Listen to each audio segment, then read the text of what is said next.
The morning started like any other Tuesday on Earth. People went to work, children attended school, and scientists continued their research into the new faster-than-light engines that had recently made interstellar travel possible. Humanity had only discovered FTL technology 6 months ago, and they were still celebrating their first successful journey to Alpha Centauri. Dr. Sarah Chen was reviewing reports from the latest deep space missions when the alarms began. Every space monitoring station on Earth detected the same thing at once: massive ships appearing at the edge of the solar system. 12 enormous vessels, each one larger than anything humanity had ever built, hung motionless just beyond Pluto's orbit. The ships were beautiful in a terrifying way. They gleamed like polished metal and crystal, their surfaces reflecting starlight in patterns that hurt to look at directly. Strange energy readings poured from their hulls, and their very presence seemed to bend space around them. These were clearly the products of a technology far beyond human understanding. Within hours, every government on Earth received the same message. It came through every communication system simultaneously: radio, television, internet, even old telegraph lines that had been disconnected for decades. The message was simple and terrifying: prepare for official contact. The world's leaders gathered in emergency session at the United Nations building in New York. President Sarah Chen of the United Earth Alliance took charge of the response team. She had been a military commander before entering politics, and her calm demeanor helped steady the panic that threatened to overwhelm the room. At exactly noon, Greenwich Mean Time, the alien ship sent down a single craft. It was small compared to the massive vessels in orbit, but still dwarfed any human aircraft. The shuttle landed gently on the lawn in front of the UN building, its arrival so smooth it seemed to simply appear rather than descend. A single figure emerged from the craft. It stood nearly 10 feet tall and appeared to be made of living crystal. Light passed through its body in strange ways, creating rainbow patterns that shifted with each movement. When it spoke, its voice came from everywhere at once, resonating through the ground and air itself. "I am High Arbiter Zixthul of the Galactic Council," the being announced. "I speak for the united governments of 12 species that have maintained order in this galaxy for 50,000 years. The human delegates sat in stunned silence. 50,000 years. Humanity had barely discovered agriculture 10,000 years ago. "You will listen carefully," Zixthul continued, its crystalline form pulsing with cold light. "Your species has been evaluated according to standard council protocols. You have been classified as a Category Red threat to galactic stability." President Chen found her voice. "What does that mean exactly?" "It means," the alien replied, "that your rapid technological advancement and aggressive expansion patterns mark you as a dangerous species. In our 50 millennia of experience, species like yours have caused 3 galactic wars and countless smaller conflicts. We have learned to deal with such threats quickly and efficiently." Zixthul moved to the center of the assembly hall, its presence filling the room with an otherworldly chill. "The Galactic Council offers your species 3 choices. You have 72 standard galactic hours to decide." The alien raised one crystalline appendage. "Option 1, complete subjugation. Your species will become clients of the Council. You will surrender all military vessels, restrict your population to this single world, and provide tribute in the form of raw materials and labor. In return, you will be protected and allowed to continue existing under Council supervision." A second appendage rose. "Option 2, voluntary population reduction. Your species numbers will be reduced to sustainable levels as determined by Council scientists. Approximately 90% of your current population will be relocated to reservation worlds. The remainder will be allowed to continue on Earth under strict monitoring." Horror filled the room as the implications became clear. The alien was calmly discussing the near extermination of the human race as if it were a minor administrative decision. "Option 3, Zixthul concluded, raising a third appendage, is complete orbital bombardment followed by planetary quarantine. Your world will be sterilized and marked as forbidden.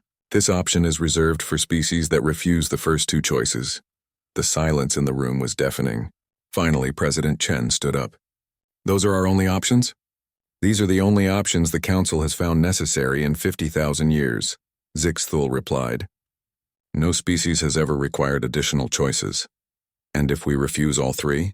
The alien's form pulsed brighter, a sound like breaking glass filling the air. "Refusal is not possible. The concept does not exist in Council protocols. You will choose one of the three options, or option 3 will be implemented automatically. President Chen looked around the room at the faces of her fellow world leaders. She saw fear, anger, and desperation, but also something else: defiance. Humanity had not climbed to the top of Earth's food chain by accepting defeat. How long do we have to decide? She asked. 72 standard galactic hours, as stated. That translates to approximately 68 of your planet's hours. And during this time, our fleet will remain in position to ensure you do not attempt to flee or prepare resistance. Your primitive weapons cannot harm our vessels, and your recently acquired FTL capability is limited to short-range exploration craft. You have no choice but to comply. Zixthul began moving toward the exit. When your time expires, transmit your decision on all communication frequencies. The Council is not without mercy. We will allow you time to implement whichever option you choose in an orderly fashion. Wait, President Chen called out. You said no species has ever refused all three options. What makes you so certain we won't be the first? The alien paused at the doorway. Because, human leader, in 50,000 years of galactic governance, we have never encountered a species foolish enough to choose extinction over subjugation. Your people may be primitive, but they are not insane. With that, High Arbiter Zixthul returned to its shuttle and departed for the waiting fleet. As soon as the alien craft was gone, chaos erupted in the assembly hall. Some delegates demanded immediate surrender. Others called for a desperate military response. A few suggested trying to evacuate as many people as possible to the outer colonies. President Chen called for order. We have 68 hours to make the most important decision in human history. I suggest we use that time wisely. She looked out the window at the sky, knowing that somewhere beyond the blue, 12 massive ships waited for humanity's answer. The alien had been confident that humans would choose survival over freedom. It had been wrong about many things before. But as Chen began organizing humanity's response, she couldn't shake the feeling that High Arbiter Zixthul had made one crucial error in its calculations. The alien had assumed that humanity would think like every other species the Council had encountered. It had not considered that humans might choose to write their own fourth option. The clock was ticking, and humanity had less than 3 days to prove that they were unlike any species the galaxy had ever seen. The question was, would courage and determination be enough against 50,000 years of galactic dominance? President Chen was about to find out. The next 60 hours were the most intense in human history. Every government building on Earth buzzed with activity as leaders, scientists, and military officials worked around the clock. Sleep became a luxury no one could afford. Coffee and energy drinks flowed like water through the halls of power. President Chen had divided the response into 3 teams. The first team analyzed everything they knew about the alien ships and technology. The second team prepared evacuation plans for Earth's population. The third team, led by General Marcus Webb, worked on something the other teams didn't know about. A plan so dangerous that even thinking about it seemed like madness. Dr. Lisa Park, Earth's leading expert on the new FTL technology, had made a disturbing discovery. During humanity's first deep space missions, they had detected strange energy signatures throughout the galaxy. At the time, scientists thought these were natural phenomena. Now they realized they had been observing Galactic Council technology for months. The thing is, Dr. Park explained to President Chen, their technology isn't that advanced. It's just old. Really, really old, sir. What do you mean? Chen asked. I mean, they're using the same designs they've used for thousands of years. There's no innovation, no improvement. It's like they stopped trying to make things better. General Webb leaned forward. Are you saying we could fight them? I'm saying their technology follows patterns. Predictable patterns, and patterns can be exploited. Meanwhile, humanity's hidden assets were moving into position. During the 6 months since discovering FTL travel, human exploration ships had not just visited nearby star systems. They had also been watching and learning. Small, stealthy reconnaissance craft had observed Council patrol routes, studied their communication methods, and, most importantly, captured several unmanned Council probe ships for study. What humanity discovered was shocking. The mighty Galactic Council, rulers of the galaxy for 50,000 years, were not the military powerhouse they appeared to be. They were bureaucrats. Their entire system was built on administrative control, not battlefield superiority. Captain Maria Santos commanded one of the hidden human fleets positioned in the outer solar system. Her ships were disguised using technology reverse-engineered from captured Council surveillance drones. To the aliens, the human fleet was invisible. "It's like they've never actually fought a war," Santos reported to General Webb. "Their ships follow textbook formations. Their patrols run on exact schedules. They're not soldiers, they're traffic controllers with big guns." With 12 hours left before the deadline, President Chen made her decision. She called for a global broadcast that would be transmitted not just to Earth, but to the Galactic Council fleet and beyond. The broadcast began at exactly 6 p.m. Eastern Time. Every television, radio, and internet connection on Earth carried the signal. But more importantly, the message was transmitted on all the frequencies the Council used for their own communications. The aliens would not be able to ignore it. President Chen stood before the cameras in a simple blue suit, looking calm and confident. Behind her, the flags of every nation on Earth were displayed. She began to speak in clear, measured tones. "I am President Sarah Chen, speaking for the United Earth Alliance and all of humanity. We have received the ultimatum from the Galactic Council, and we have reached our decision." On board the Council flagship, High Arbiter Zixthul and the other fleet commanders gathered to hear humanity's submission. They expected tears, pleas for mercy, or perhaps angry defiance before inevitable surrender. They were not prepared for what came next. "We reject all three of your options," President Chen continued. "We choose option 4. The Council chamber erupted in confusion. Zixthul's crystalline form fractured slightly, rainbow light spilling from the cracks. "Impossible," it whispered. "There is no option 4. We are creating option 4, Chen said, her voice growing stronger. "You have 72 hours to withdraw your fleet from our solar system and formally apologize for this act of aggression against a peaceful species. Failure to comply will be considered a declaration of war against humanity." The alien commanders stared at each other in disbelief.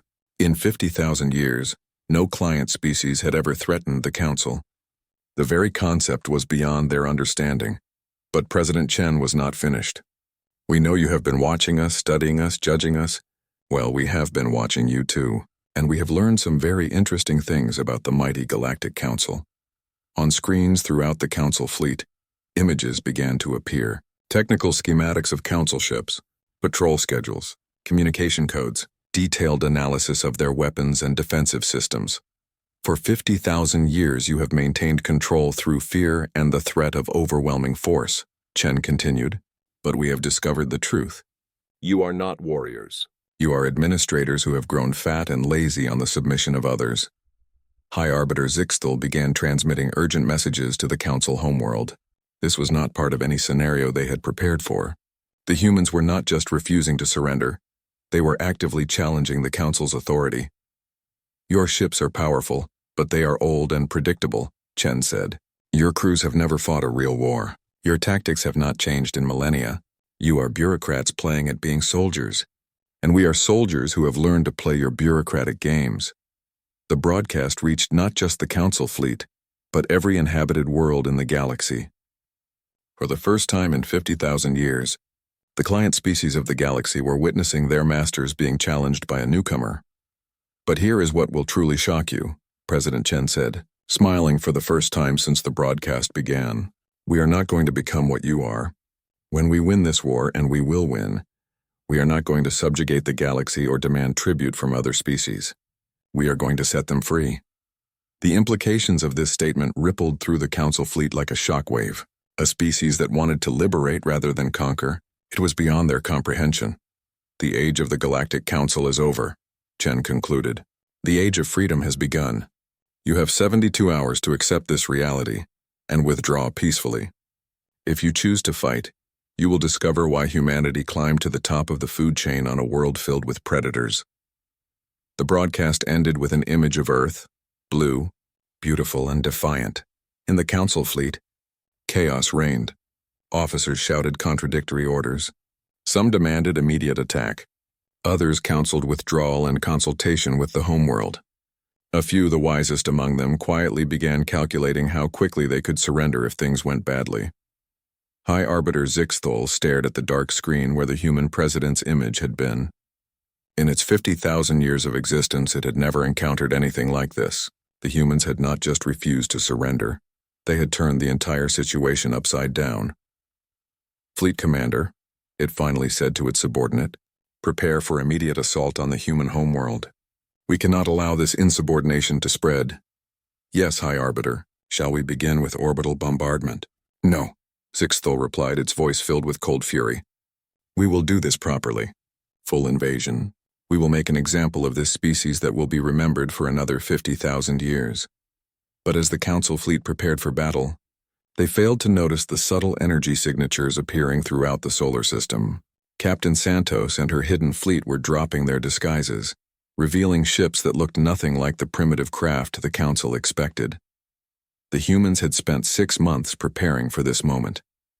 They had studied their enemy, adapted their technology, and positioned their forces. Now it was time to show the galaxy what happened when someone threatened humanity's freedom. The war was about to begin, and the Galactic Council was about to learn why picking a fight with humans was the worst mistake they had ever made. The 72-hour deadline passed with no response from Earth. High Arbiter Zixthul had expected the humans to reconsider their foolish defiance at the last moment. Instead, President Chen sent one final message. "Your time is up. Last chance to withdraw." "Begin the bombardment," Zixthul ordered coldly. "Target their major population centers. Make it quick and decisive." The Council fleet moved into attack formation. 12 massive ships descended toward Earth's atmosphere, their weapons charging with the power to turn continents into glass. It was meant to be a simple demonstration of Council authority, quick, overwhelming, and final. The first indication that something was wrong came when the lead ship exploded. Captain Maria Santos watched the fireball bloom across her ship's view screen with grim satisfaction. Her destroyer, the UES Defiance, had been hiding behind a carefully positioned asteroid for the past 3 days. The Council ship never saw the attack coming. "Target destroyed," reported her weapons officer. "Moving to secondary position." "Acknowledged," Santos replied. "Remember, we're not here to trade shots with them. Hit and run. Make them chase us." The Council fleet reacted with shock and confusion. According to their intelligence, humanity possessed only a handful of primitive spacecraft. The ship that had just destroyed their lead vessel was clearly using advanced technology that should not exist. "All ships, converge on the attack vector," Zixthul commanded. "Find that vessel and destroy it." But the Defiance was already gone, vanishing into the asteroid field like a ghost. Santos had studied Council tactical doctrine for months. She knew exactly how they would respond to an ambush, and she was ready for it. The Council ship spread out in a standard search pattern, their sensors sweeping the asteroid field. They were looking for a single ship hiding among the rocks. They found something very different. Commander David Kim's heavy cruiser, the UES Retribution, opened fire from the opposite side of the formation. His target, a Council command ship, staggered under the impact of weapons that should not have been able to penetrate their shields. "How are their weapons so effective?" demanded the Council fleet's tactical officer. "Unknown, High Arbiter," came the reply. "Their energy signatures are similar to our own technology, but modified in ways we don't understand." What the Council didn't know was that human engineers had been working around the clock to reverse engineer captured alien technology. Dr. Park's team had discovered the Council weapons were powerful but inflexible. They were designed to work against Council shields and armor, nothing else. Human weapons, however, were built with a different philosophy. Where the Council used standardized, unchanging designs, humans modified and adapted everything. They took Council energy projectors and combined them with human kinetic weapons.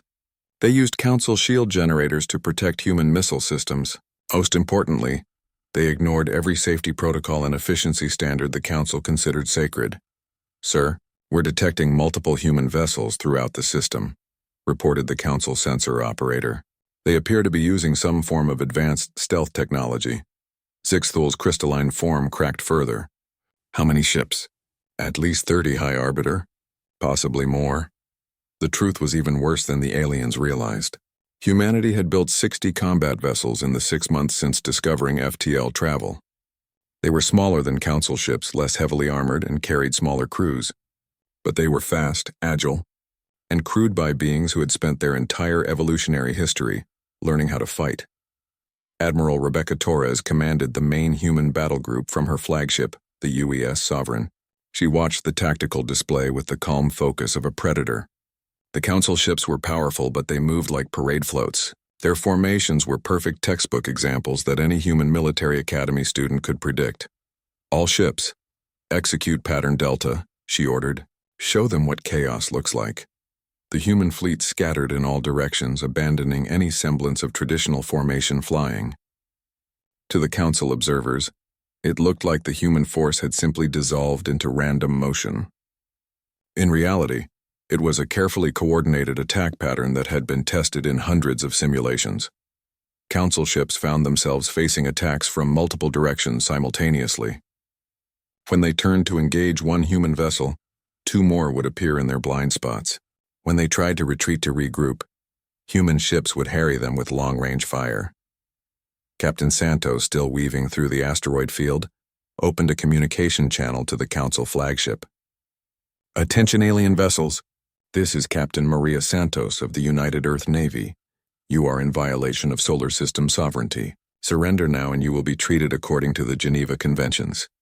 The response came from High Arbiter Zixthol itself. "Impossible. Primitive species do not dictate terms to the Council. We have ruled this galaxy for 50,000 years. Congratulations on your long reign," Santos replied cheerfully. "Consider this your retirement party." She cut the transmission and resumed her attack. The Defiance darted between two Council cruisers, firing precisely targeted shots at their engine systems. She wasn't trying to destroy them. She was trying to disable them. This was another crucial difference between human and Council warfare. The aliens fought to exterminate threats completely. Humans fought to win, and winning meant capturing enemy assets whenever possible. Dr. Park's engineering teams had prepared for this. Every human ship carried boarding parties equipped with tools specifically designed to interface with Council technology. When Santos disabled the first Council cruiser, her Marines were ready. "Boarding successful," reported Sergeant Jackson over the comm system. "The aliens are surrendering. They've never experienced close-quarters combat before." Within hours, humanity had captured 3 Council vessels and their crews. The prisoners were treated well, fed properly, and most importantly, interviewed extensively. What the humans learned from these conversations changed everything. The Galactic Council maintained control through overwhelming technological superiority and the threat of total annihilation. But their actual military forces were tiny. Most Council species had not fought a real war in thousands of years. Their crews were chosen for technical competence and political reliability, not combat effectiveness. "They're administrators," reported Colonel Martinez after interrogating the captured officers. "They've spent so long managing a peaceful galaxy that they've forgotten how to actually fight." This intelligence reached Admiral Torres just as the Council fleet was attempting to retreat to a safe distance. She immediately ordered a pursuit. "All ships, new objective," she transmitted. "We're not letting them run away to get reinforcements. End this now." The human fleet converged on the retreating Council ships like wolves chasing deer. The aliens found themselves facing an enemy that fought unlike anything in their databases. Human ships ignored optimal firing positions in favor of psychological pressure. They used debris and wreckage as cover. They coordinated attacks through rapid, improvised communication methods that the Council's translation systems couldn't follow fast enough. Most disturbing of all, the humans seemed to treat the battle like a game. Their communications were filled with jokes, casual banter, and references to something called tactics from Earth's military history that made no sense to the alien observers. Captain Santos found herself facing High Arbiter Zixthel's flagship directly. The Council command ship was massive, bristling with weapons and protected by shields that should have been impenetrable. Santos studied it for a moment, then smiled. "Engineering. I need you to reverse the polarity on our main deflector array," she ordered. "Captain, that will overload our systems," her chief engineer protested. "Only if we do it wrong," Santos replied. "Trust me on this one." What followed was a maneuver that no Council tactical computer could have predicted. The Defiance flew directly at the flagship, seemingly on a suicide run. At the last possible moment, Santos activated her modified deflector array, creating a massive electromagnetic pulse that temporarily disabled the flagship's shields. In that brief window, every human ship in range opened fire simultaneously. The flagship, designed to fight enemies who followed proper military protocols, had no defense against such an chaotic, improvised assault. High Arbiter Zixthul watched in horror as its supposedly invincible command ship suffered critical damage from an attack that should have been impossible. Emergency lights flickered throughout the bridge, and the ship's central computer announced multiple system failures. High Arbiter, the tactical officer reported with barely controlled panic. We've lost primary weapons, navigation, and communication arrays. Hull breaches on decks 12 through 18. The humans are requesting our surrender. Zixthul stared at the tactical display showing the wreckage of its once mighty fleet. In less than 6 hours, the humans had destroyed or captured most of the Council force. It was the worst military defeat in Council history.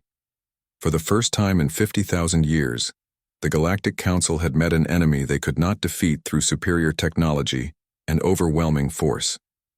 They had met humanity, and humanity fought like nothing the galaxy had ever seen.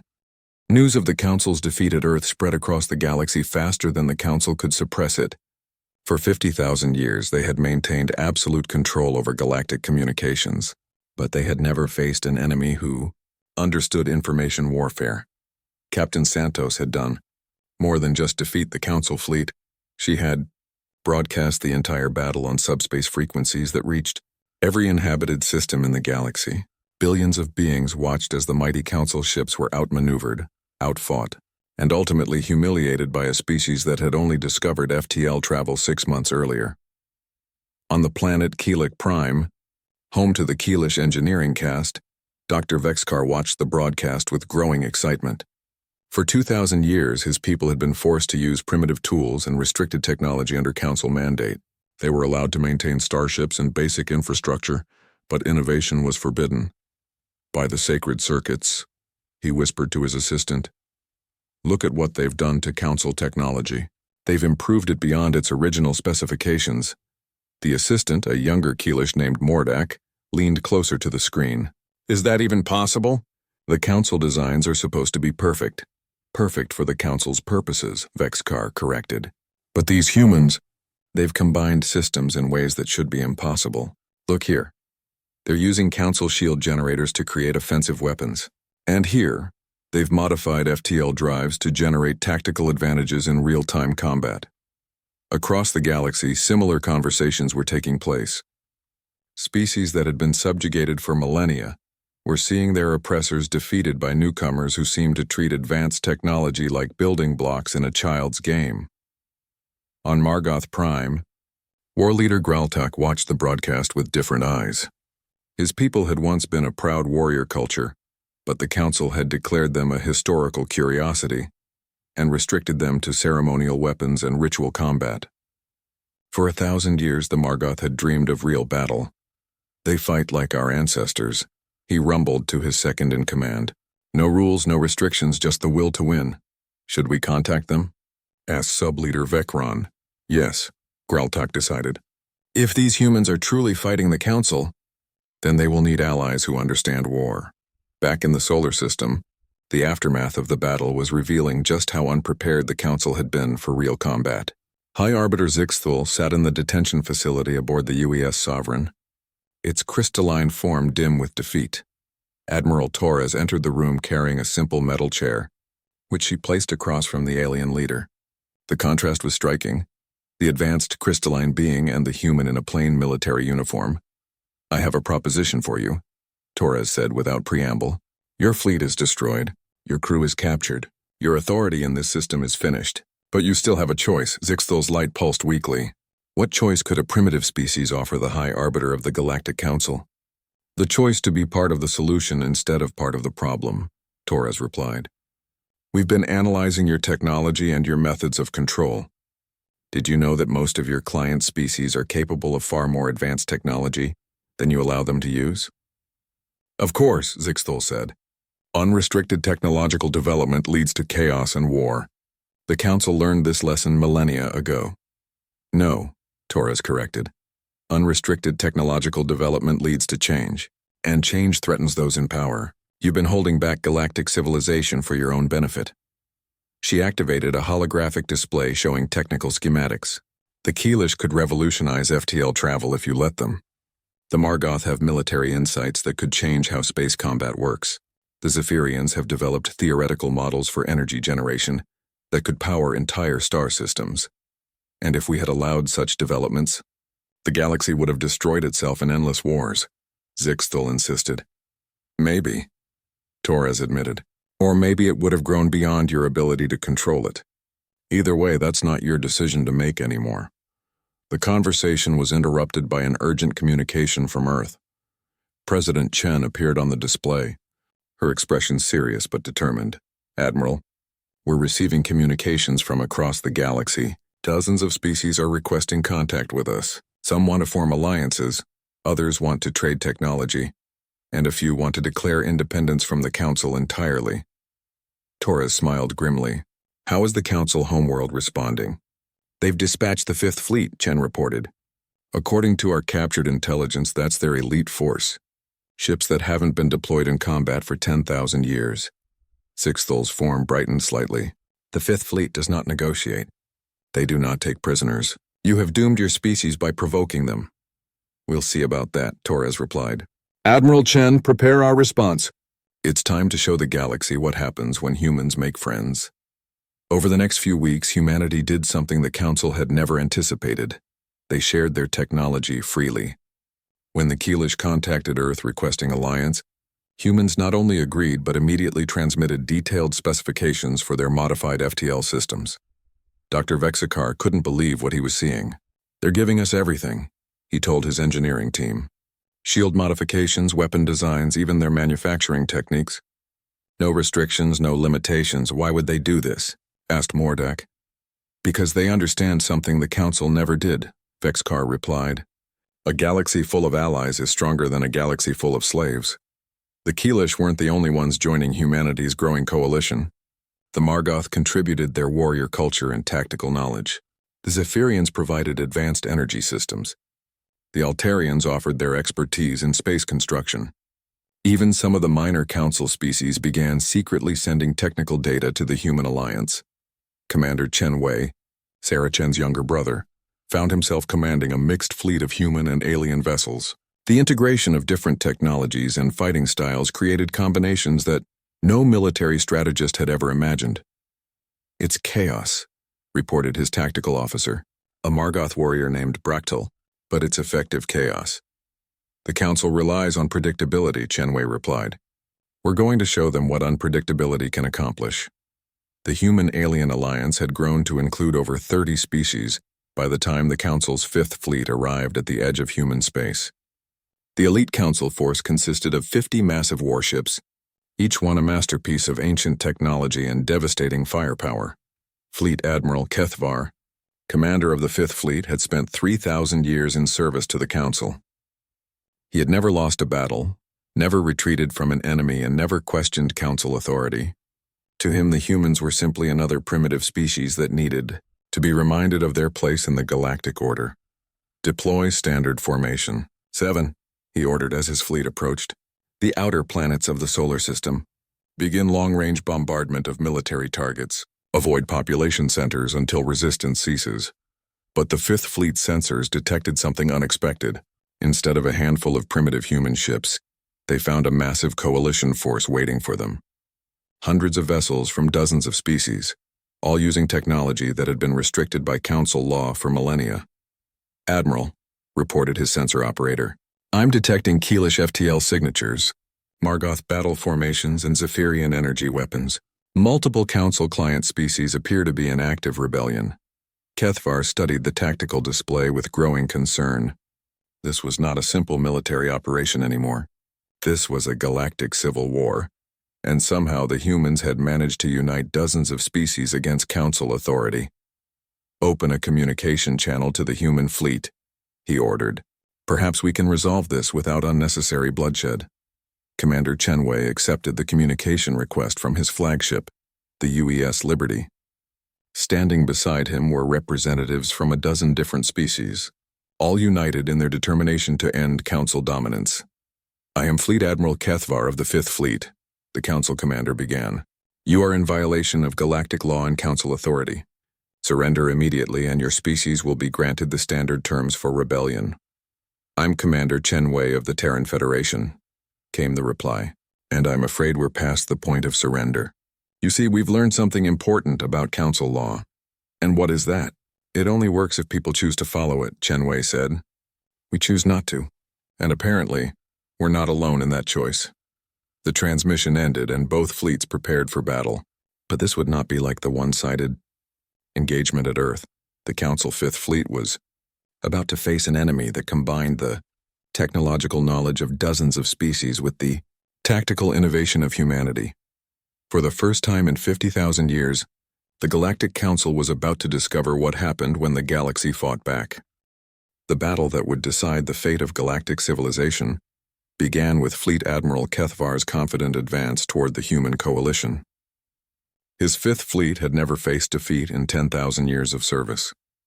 The ships were technological marvels, their crews were the elite of Council forces, and their tactics had been refined through millennia of successful campaigns. What Kethvar hadn't expected was facing an enemy that treated warfare as a creative exercise, rather than a rigid science. Commander Chen Wei divided his coalition fleet into mixed species battle groups. Keelish engineers worked alongside human tacticians. Margoth warriors coordinated with Zephyrian energy specialists. Altarian construction ships had been converted into mobile repair platforms that could fix damaged vessels in the middle of battle. All groups, execute Pattern Omega, Chen Wei ordered. Show them what cooperation looks like. The coalition fleet scattered in what appeared to be complete disorder. To Council observers, it looked like the enemy force was retreating in panic. The truth was far more dangerous. Human military doctrine emphasized flexibility and adaptation. But when combined with alien technologies and perspectives, it created something entirely new. Keelish ships used their advanced FTL systems to appear and disappear around Council vessels like ghosts. Margoth warriors and small fighters harassed the enemy with suicide runs that forced larger ships to break formation. Zephyrian energy weapons, freed from Council restrictions, punched through shields that should have been impenetrable. Fleet Admiral Kethvar watched his tactical display with growing alarm. This is impossible. They're using technologies that are forbidden by Council law. Sir, his tactical officer reported, the Keelish modifications to FTL systems are allowing them to micro-jump inside our formations. The Margoth are using ramming attacks that our computers can't predict, and the Zephyrian weapons are operating at power levels that should cause catastrophic overload. Then why aren't they overloading? Kethvar demanded. Because the humans have modified the safety systems, came the horrifying reply. They're using Altarian construction techniques to reinforce the Zephyrian energy matrices in real time. What the Council Admiral was witnessing was something that had never existed in galactic history. True technological cooperation between species. The Council had always maintained control by keeping different species isolated, preventing them from sharing knowledge or combining their capabilities. Humanity had torn down those barriers in a matter of weeks. Captain Santos, now commanding a mixed squadron of human and Keelish ships, found herself facing off against one of the Council's most powerful dreadnoughts. The enemy vessel was 3 times the size of her flagship and armed with weapons that could destroy planets. Keelish engineering team, I need a miracle, she called out over the intership communication system. We have something better than a miracle, replied Dr. Vexkar from his modified FTL ship. We have mathematics. The Keelish engineer transmitted a set of calculations that made Santos's human crew stare in amazement. By combining human tactical creativity with Keelish engineering precision, they had developed a way to use the enemy's own weapons against them. Execute the Vexkar maneuver, Santos ordered. Her ship dove directly toward the Council dreadnought, seemingly on a suicide run. At the last moment, Dr. Vexkar's vessel micro-jumped directly between them, creating a temporary gravitation field that redirected the dreadnought's own energy blast back at its shields. The massive Council ship staggered under the impact of its own weapons. In the moment of confusion that followed, Santos and her squadron struck with everything they had, but the real breakthrough came when the coalition fleet did something unprecedented in galactic warfare. They began accepting surrenders. Council doctrine called for fighting to the death rather than allowing enemy capture. But when several damaged Council ships found themselves surrounded by coalition vessels, they discovered that the enemy was offering them a choice. Attention Council vessels, came a transmission from Commander Chen Wei. Power down your weapons and prepare to be boarded. Your crews will be treated with respect and dignity according to the laws of war." "Laws of war?" Fleet Admiral Kethvar responded incredulously. "There are no laws in war, only victory and defeat." "That's where you're wrong," Chen Wei replied. "And that's why you're going to lose." The first council ship to surrender was a damaged cruiser whose captain realized his crew faced certain death if they continued fighting. The boarding party that came aboard was unlike anything in his experience. Instead of conquering invaders, he found engineers offering to repair his ship and medical personnel, treating his wounded crew. Within hours, word of the humane treatment spread throughout both fleets. More council ships began surrendering rather than fighting to destruction, but most shocking of all, some council crews began actively switching sides. Sub-Commander Thalasi of the Council Science Division had spent her entire career watching her research restricted and suppressed by bureaucratic oversight. When she saw human and alien scientists working together freely, sharing knowledge without restriction, she made a decision that would have been unthinkable days earlier. "This is Sub-Commander Thalasi to the Coalition Fleet," she transmitted. "I am requesting permission to defect. I have information about Council technology that could be useful to your cause." Fleet Admiral Kethvar watched in horror as his own forces began to disintegrate, not through military defeat, but through the enemy's most devastating weapon, hope. The final turning point came when Commander Chen Wei did something that shattered every principle of Council warfare. Instead of pressing his advantage and destroying the remaining Council forces, he opened a direct communication channel to Kethvar's flagship. "Admiral Kethvar, this is Commander Chen Wei. I'm offering you the chance to surrender with honor." "Honor?" Kethvar replied bitterly. "What honor is there in defeat?" "The honor of choosing the future over the past," Chen Wei answered. "The honor of being part of something better than what you've been fighting to preserve." Chen Wei's image appeared on the Council flagship's main screen. Behind him stood representatives of dozens of species, all working together as equals. "Look around you, Admiral. Your fleet is beaten, your authority is broken, and your crew is switching sides. But you still have a choice." "What choice?" "Help us build something better than the Council," Chen Wei said simply. "Help us create a galaxy where species cooperate instead of subjugate, where technology is shared instead of hoarded, where the strong protect the weak instead of exploiting them." Fleet Admiral Kethvar stared at the human commander for a long moment. In 3,000 years of service, he had never been offered such a choice. The Council demanded obedience without question. These humans were offering partnership as equals. "And if I refuse? Then you'll spend the rest of your life watching us prove that there's a better way to run a galaxy," Chen Wei replied. "Your choice, Admiral." The surrender of the Fifth Fleet marked the end of Council military power, but it was what happened next that truly shocked the galaxy. Instead of establishing a human empire to replace the Council, humanity did something unprecedented. They kept their promise. The Terran Federation that emerged from the war was not a human-dominated hierarchy, but a true alliance of equals. Species that had been enemies for millennia found themselves working together on projects that benefited everyone. Technologies that had been restricted for thousands of years were freely shared and improved upon. Dr. Vexkar found himself leading a joint research project with human, Margoth, and Zephyrian scientists. Their goal was to develop FTL systems that would make galactic travel as easy as planetary flight. It was work that would have been forbidden under Council rule. War leader Graltak discovered that human military philosophy included concepts like protecting civilians and minimizing casualties. His warriors, once restricted to ceremonial roles, became the Federation's peacekeeping force, ensuring that the transition from Council rule proceeded without chaos.